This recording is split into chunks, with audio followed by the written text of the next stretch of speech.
Hey there, welcome to the channel. This is Cafinicus, and today's World of Warships video will showcase a game in the Östergötland, the Tier 9 Tech Tree Pan-European Destroyer. This is on the map Tears of the Desert, and it's a Tier 9 maximum game with a carrier and 4 destroyers on each team. I spawn north here and decide to head west to provide vision for my team. So let's talk about the pros and cons of the Östergötland, which, to be honest in this ship, I feel that you can't really discuss one without the other. It almost feels like this ship is wargaming's exercise in compromise. The Östergötland has some of the fastest torpedoes in the game at 90 knots. If you mount torpedo tubes modification 1, the torpedo configuration is 2x4, so 2 launchers, 4 torpedoes per launcher, with an excellent reload of 76 seconds. Unfortunately, the damage on these torpedoes are pitiful at only 10.7k damage per torpedo. And every other destroyer at this tier in the game sports at least about a 50% higher damage than the Östergötland, with some of the IGN destroyers doing more than double damage per torpedo. Early on in the game, it looks like the carrier is coming in for a strike on me, so I angle away and I activate my defensive AA consumable. But even then, you'll see in a second here that he does land a few rockets for about 3600 damage. On the other hand though, I do about 9000 damage against his planes and shoot down 4 aircraft. So you can see the AA capabilities of the Östergötland, which is decent for a destroyer, and can be further enhanced with timely use of the defensive AA consumable. In terms of gun power, you have quick firing guns with only 2.3 second reload between shells, but you only have 4 barrels and poor range of 10.2 kilometers. So I definitely wouldn't consider this a gunboat in any sense of the word. But the poor range does help minimize your concealment bloom when you fire your guns, so that's something to take into account. I'd say the biggest downside for this ship is the mediocre concealment at 6 kilometers, especially for what I would consider a torpedo boat that doesn't have access to the smokescreen consumable. Your speed isn't great either at 35 knots, which you can of course increase to 36.8 with the speed flag. The base HP pool of the ship is pretty low as well at 15.8 thousand health, which can be increased to almost 19,000 with Survivability Expert, which is what you see on my ship here. And add on the Repair Party consumable, and this does boost the overall effective health of the ship to offset the potential damage that you'll take for being spotted due to having poor concealment. Alright, so we've talked about some of the pros and cons of the ship, so let's take a look at the gameplay next.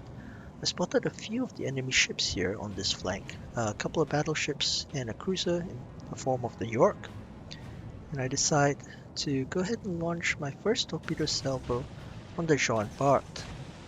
See what happens and see if we can actually land a couple of hits. But I'm not going to push in any closer at this point because I don't know where the enemy destroyer is. And there we go, here's the Udachi.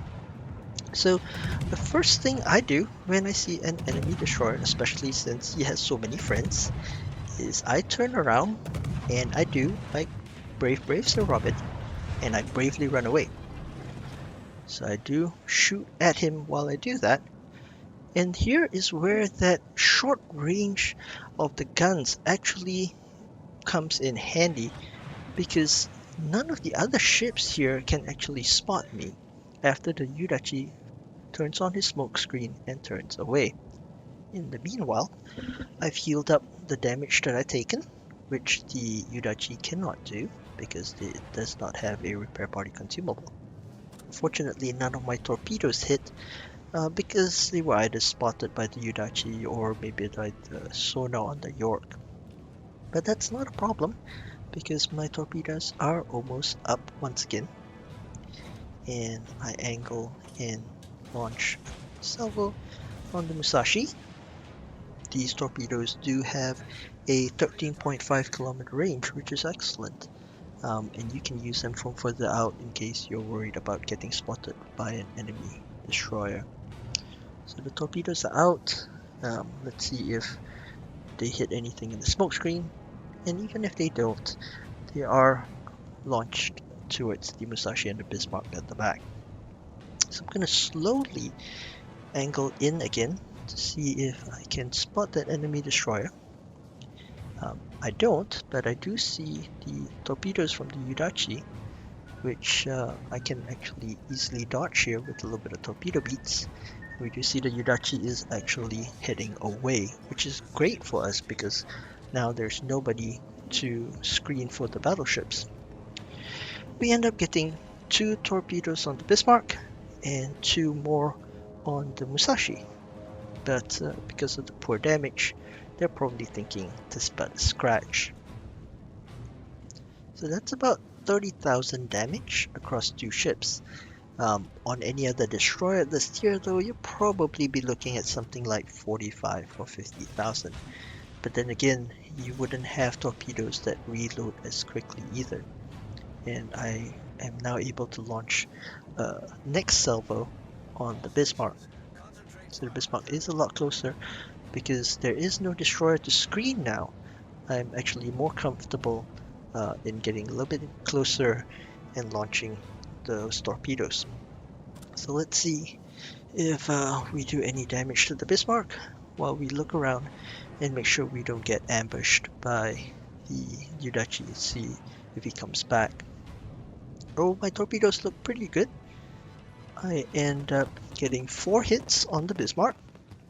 So that's about another 30,000 damage, and it also procs Jersey's special captain skill, which makes my torpedo reload even quicker. So that's really good. And I think the Bismarck is actually flooding, because he probably repaired the flooding from the earlier torpedoes, and now he doesn't have his damage control party up. So I've got a few more seconds. I actually want to launch my torpedoes a little bit earlier and a little bit closer, but because of the carrier planes coming in, I have to angle away. So that means I launch from a little bit further away than I would have liked. The Bismarck, of course, is probably quite upset now. He's down to 3,700 hit points. He's probably thinking, I'll bite you. And then the Udachi, of course, comes back and spots me just at that point. And this is terrible for me, because now I'm actually kind of surrounded. I've got a Minnesota that is a little bit south of me. I've got the Udachi spotting me. So even if he smokes up like he does here, I can't escape, as I will continue to be spotted by the Minnesota and potentially by the Musashi as well. The carrier is also coming in, and even though I have healed up, I am taking a lot of damage.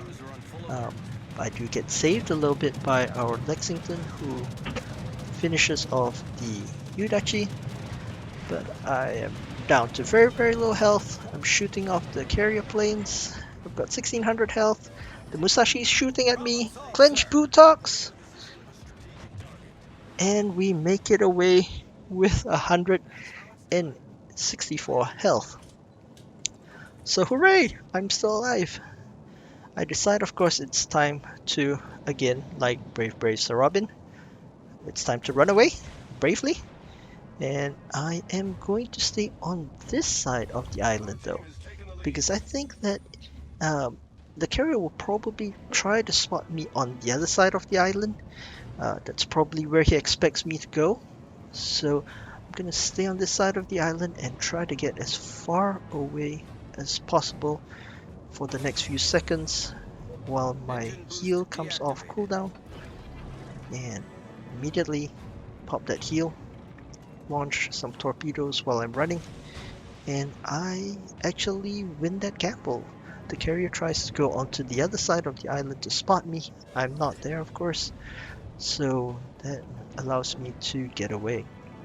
So you do see, of course, how important it is to have that extra repair party consumable. It saved my life a couple of times already in this game, and it allows me to continue to do more damage In this case, it looks like the Minnesota is going to take 2 torpedoes. So hooray, more damage, more flooding. The good part of all of that was that the destroy is no longer going to be a thorn in my side. Our team has actually taken out all 4 of the enemy destroyers, so I can push in a little bit closer here.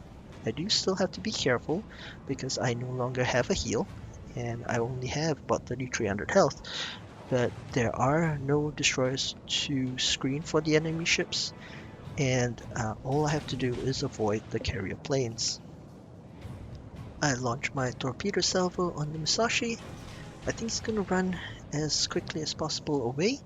So my first set of torpedoes was a little bit ahead of the prediction line because I think he was still speeding up at that point, while my second set of torpedoes were right on a few seconds later, thinking that he's probably gotten up to speed.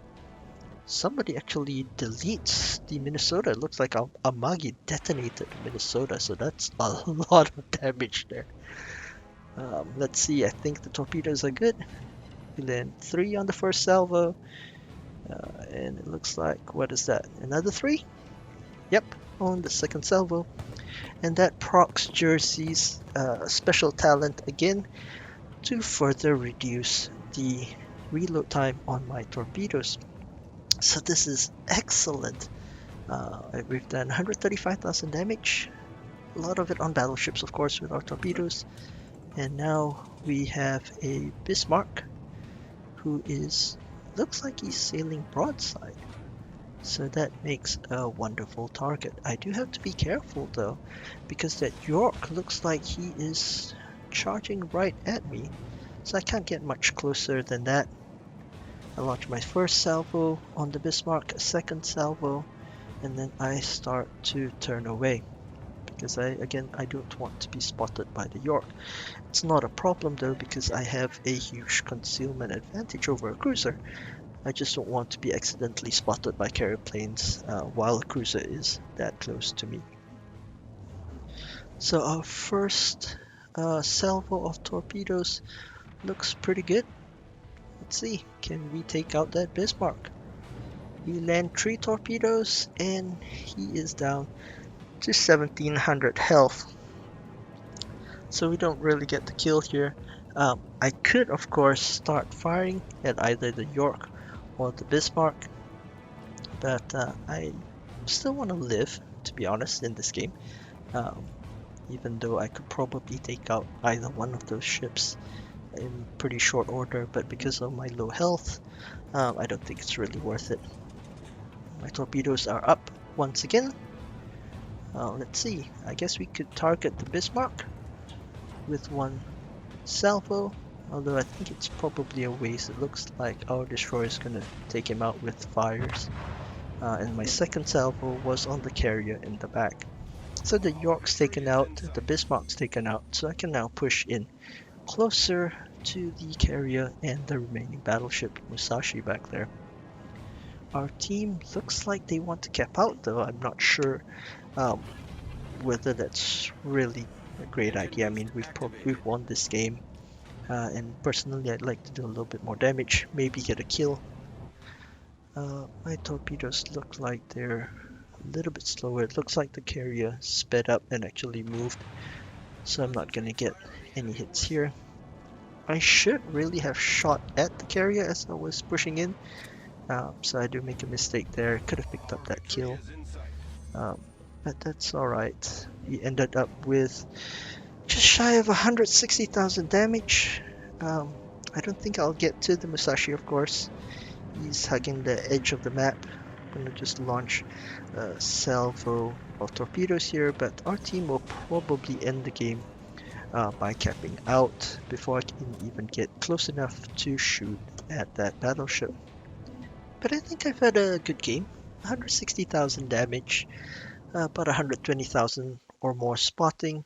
So let's look at the post-game stats.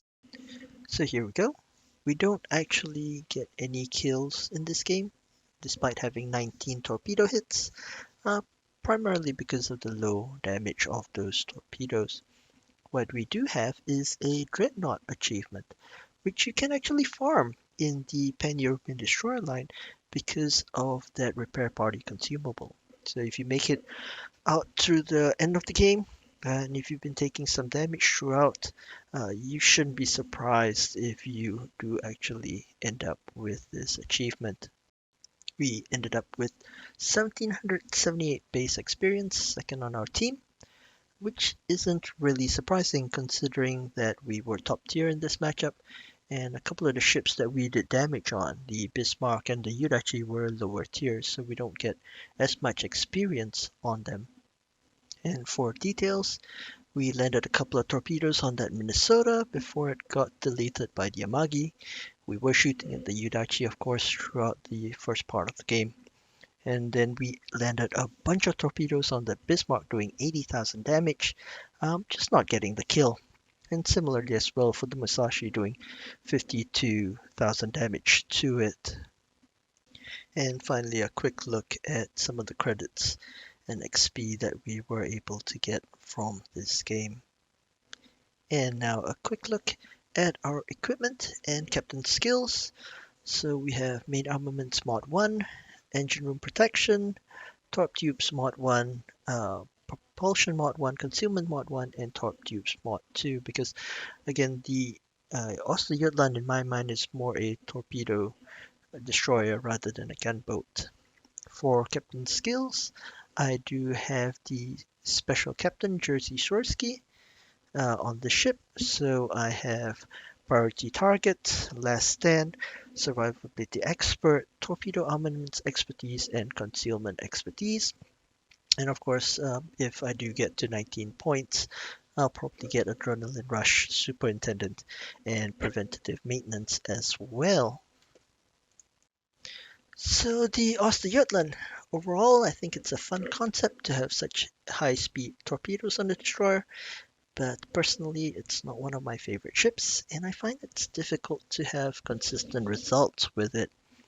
One thing that you will be able to do, of course, is to farm Dreadnought achievements, like you saw me do in this game.